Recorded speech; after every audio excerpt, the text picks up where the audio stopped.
Aujourd'hui, dans le secret des plantes, la valériane.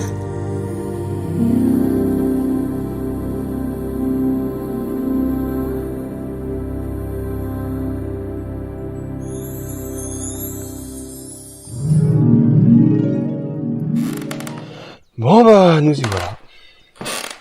Première lecture devant un prof d'Antasia. Bon courage à vous les loulous. Et rangez-moi cette flasque. Ça va pas vous donner du courage cette possette au schnaps?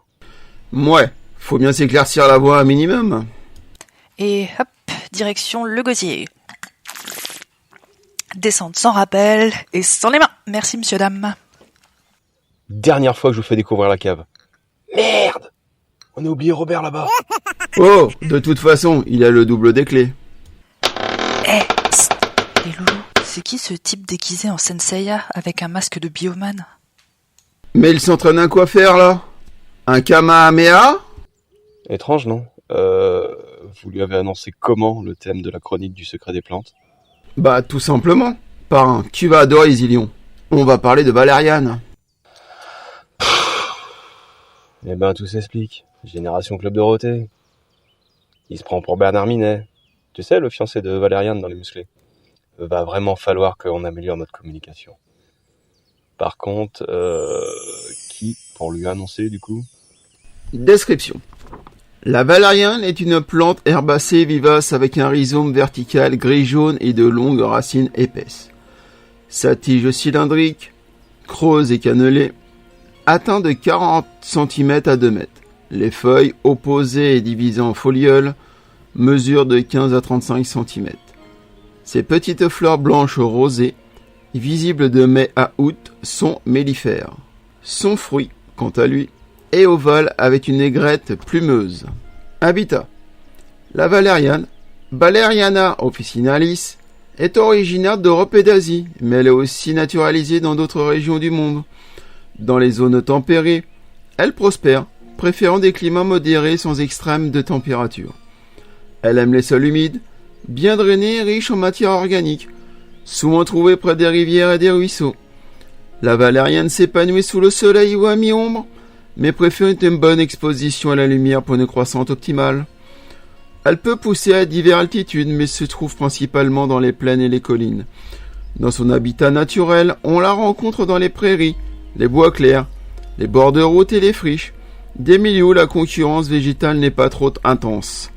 Ces conditions permettent à la valériane de prospérer et de développer ses composés bénéfiques, essentiels en phytothérapie. Propriétés médicinales. La valériane est reconnue pour son puissant effet sédatif, souvent utilisé pour combattre les troubles du sommeil.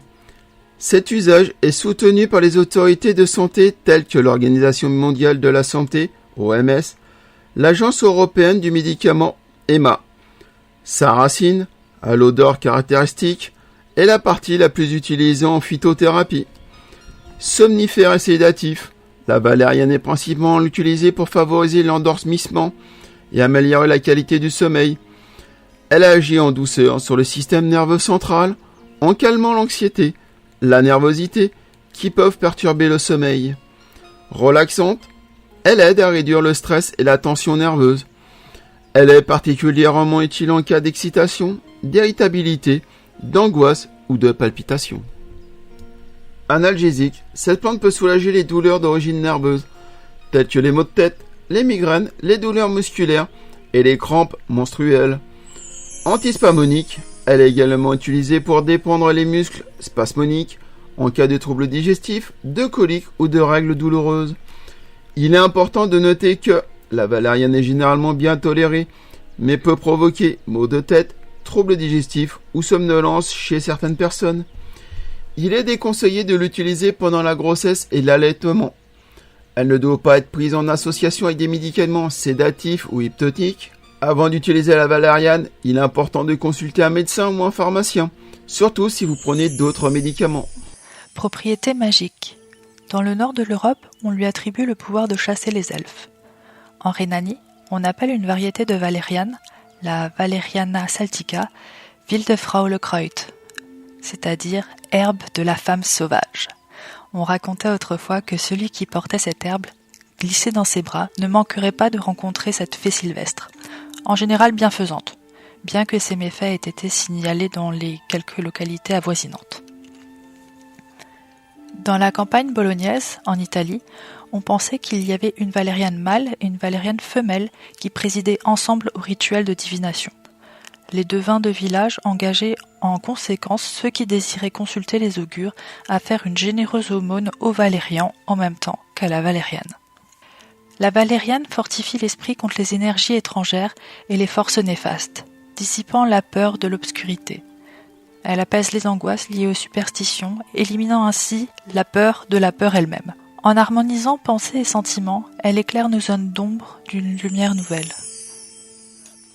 Rituel pour guérir un cœur brisé.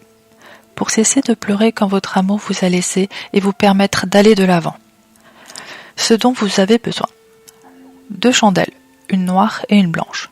De l'encens de chèvrefeuille, une pastille de charbon de bois, un plat où vous pouvez brûler des herbes, 2 pincées de valériane, 2 pincées de baume de gilède, 2 pincées de cèdre, une photo de votre ex.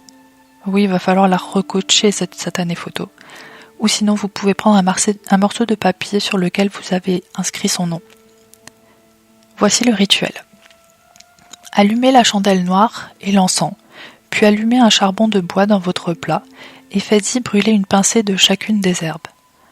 Prenez la photo ou le morceau de papier et faites prendre un coin en feu.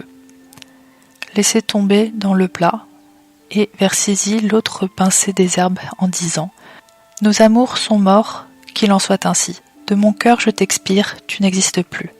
Je t'ai pleuré, maintenant c'est fini. De mon cœur je t'expire, notre amour n'est plus. » Répétez 3 fois et laissez les herbes et le papier se consumer complètement. Une fois cela fait, allumez la chandelle blanche en symbole de renouveau.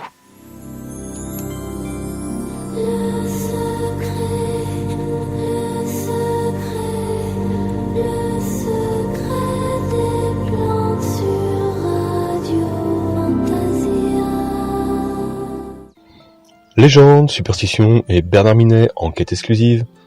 Peut-être même Bernard Minou d'ailleurs, tiens. Ouais, ce serait marrant ça. Enfin, je me comprends.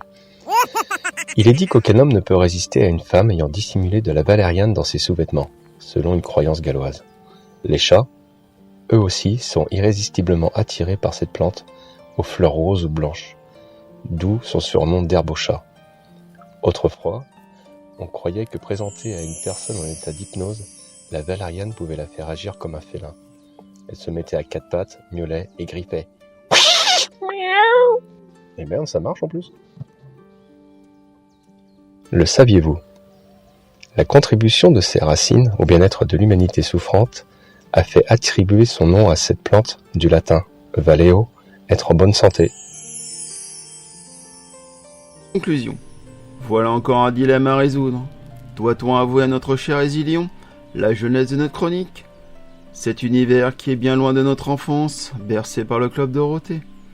Après quelques nuits blanches pour réfléchir, je pars en direction de la bibliothèque pour un certain bureau. Là, Hésilion me regarde vite fait du coin de l'œil et me demande pourquoi je le dérange. Après l'avoir informé du but de ma venue, je lui avoue tout. À sa réponse vaseuse, je me rends vite compte qu'il a préféré jouer à ses figurines plutôt que d'entendre mon monologue. Déçu, je repars dans la forêt pour rechercher la prochaine plante à étudier.